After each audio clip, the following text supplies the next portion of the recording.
大家記得嘅話咧，上次咧我就讀咗平安啊，同一個英文字咧，其實咧又係有和好嘅意思嘅。平安嘅相反咧就係不安啦，與神和好嘅相反咧就係與神為敵。和好其實都有好多方面嘅，不過咧今次咧我係聚焦以與神和好嘅經文。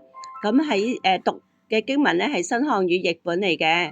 羅馬書5章1至2節啦。所以我們既因信稱義，就藉着我們的主耶穌基督與神有和好的關係，我們又藉着他憑着信得以進入現在所站立的這恩典中，並且以盼望神的榮耀誇口。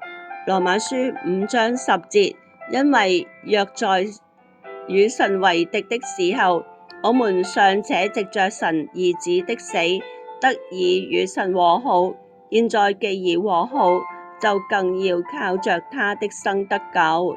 林後5章18至21，這一切都是出於神，他藉着基督使我們與他自己和好，又把這和好的職事賜給我們。這就是在基督裏，神使世人與他自己和好，不把他們的過犯算在他們身上，並且把這和好的信息託付給我們。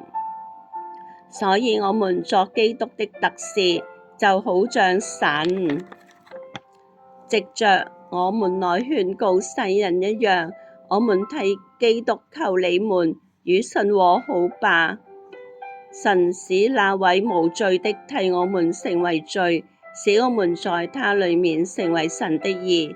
歌羅西書1章19至20節，因為神樂意使一切的豐盛圓滿都住在他裡面，又藉着他使萬有與自己和好。無論是天上的，是地上的，都藉着他在十字架上流出的血，成就了和平。這是上主的話。